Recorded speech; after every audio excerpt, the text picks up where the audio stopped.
그 병이 있는 사람 굉장히 괴로워요. 원인 제공자가 있어요. 부인이 의부증이 있다. 그러면은 남편한테 문제가 있어요.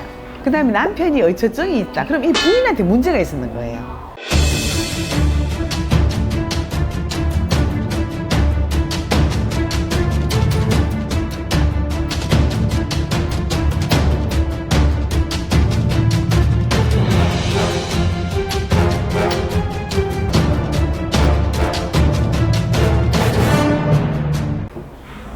네, 안녕하세요.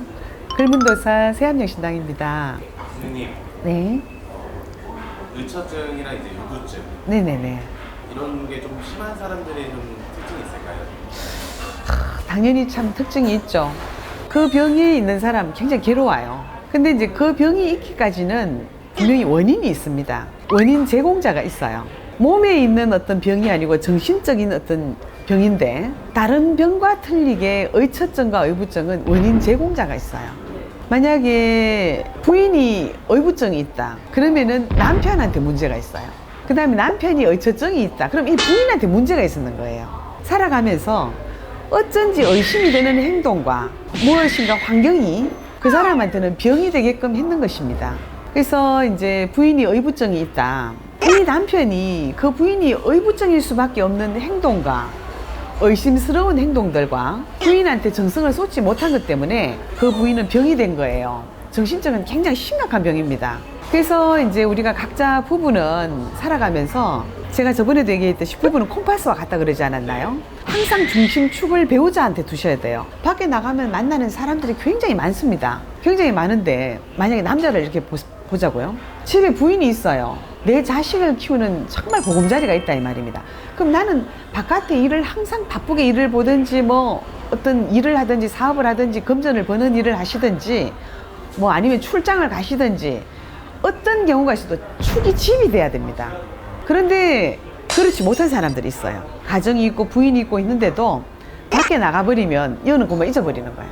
나가면 그냥 자유남자가 돼버리는 거예요. 그래가지고 밖에 너무 좋아라 그냥 막 있죠. 그러면 이 부인은 정말 의부증이 돼버립니다. 그러면 처음에는 한두 번 정도는 주의도 주고 당신이 왜 그러냐 그러지 말아라 이렇게 얘기를 할 수 있겠죠. 근데 이제 이 자유남자가 돼버린 사람은 이 부인의 말을 귀담아 듣질 않아요. 왜? 벌써 밖에 만나는 사람이 있다 이 말입니다. 그리고 여기보다 여가 더 소중해져 버린 거예요. 여는 뭐 자식이 있으니까 지가 날아가겠나 선녀라서, 아니면 땅으로 꺼지겠나 있겠지 이래 해버린단 말입니다. 그러면은 밖의 것을 더 소중하게 생각해 버리잖아요. 그러면은 집에 있는 사람은 마음에 병이 옵니다. 그거를 이제 우리가 의부증 그래 버리죠. 그러면은 이 남편은 우리 자식을 키우는 부인이 굉장히 힘든 병에 걸려 있잖아요. 몸에 있는 병은 약으로 치료를 해요, 뭐 주사를 맞아야 한다고 하지만 이 정신적인 어떤 병은 굉장히 치유가 힘듭니다. 정말 이 남편이 건강한 모습으로 오지 않는 이상 그 병은 고치기가 힘들어요. 이 의부증은 결국은 또 어떡하냐, 삼천의 혈맥을 타고 다른 병을 또 가져옵니다. 잘못하면 치매가 걸릴 수가 있어요. 어떤 경우에는 자살로까지도 갈 수 있습니다. 그 각 가정의 사정은 다 틀릴 수가 있는데요. 여자가 특히나 어떤 그런 아주 참 그런 경우에는 원인이 사실은 남자한테 있는 거예요. 그런가 하면 이제 또 남자가 의처증이 있는 경우에 요즘에 맞벌이가 많지 않습니까? 맞벌이가 많은데 여자도 밖에 나가면서 자유부인이 되어버린 거예요. 축이 남편한테 있지 않고 밖에 아무리 여자가 활동을 하고 다녀도 내 마음의 축과 정신의 축은 남편한테 가 있어야 됩니다. 남편하고 자식한테 가 있어야 됩니다. 근데 아이고 남편은 남편이고 자식은 나가보면 자유부인이 되는 거예요. 그러다 보면은 이 남편이요, 이 부인 때문에 또 마음에 병이 와버리는 거죠. 그러면은 가정이 온전하지 못합니다.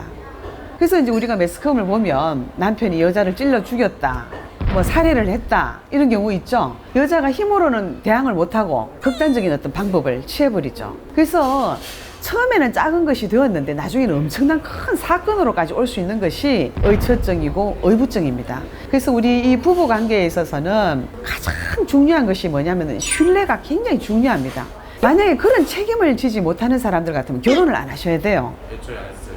그렇죠. 내가 자유남자로 살고 싶으면 그냥 홀로 독신으로 사셔야 되는 거예요. 독신으로 살면서 밖에 뭐 10사람을 만난다고 누가 뭐라 그러겠어요? 100사람을 만난다고 뭐라 그러겠습니까? 가정이라는 것을 두었으면, 부인이라고 두고 자식을 두었으면 나는 성인이고 가장이고 정말 한 가정의 대통령이에요.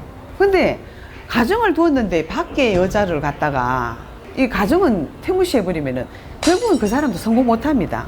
제대로 나중에 봐줄 사람이 없어요. 부인이 잘못해 자살을 했다. 이 원인이 뭐냐? 당신한테 있다. 그 사람을 정확하게 제대로 봐줄 사람이 누가 있겠습니까? 그러면 그 자식들은 똑바로 어떻게 크겠냐고요. 여자도 마찬가지입니다. 자기가 자유부인으로 도저히 한 남자로 모은 사람, 그런 사람 결혼하면 안 돼요. 그러면 어떡하냐? 엄마의 위치는 특히나 자식들한테는 마음적인, 정신적인 안정감을 주는 어떤 위치에 있기 때문에 엄마가 그렇게 생활 방식이 되었던 특히나 어떤 성적인 것에 문란해버리면 이 자녀들은 있죠. 뿌리 없이 자라고 있는 나무와 같습니다. 뿌리 없는 나무는 당연히 썩겠죠. 그러면 가정을 이루었다 그러지만은 이 가정 자체가 기둥이 튼튼하지가 않아요. 언제 무너질지를 몰라요. 그래서 이 의처증과 의부증 굉장히 위험한 것이고 이 가정 내에서 그런 것이 일어나는 거기 때문에 부부의 신뢰감, 그 다음에 이 신뢰를 회복할 수 있는 어떤 용서, 부부 간의 어떤 이러한 것은 가정으로 다시 그 가정은 다시 사회로 국가로 이어지는 것이기 때문에 우리 이렇게 가정을 가지신 분들은 굉장히 참 조심하고 가정을 각별하게 정말 정성을 쏟으셔야 됩니다.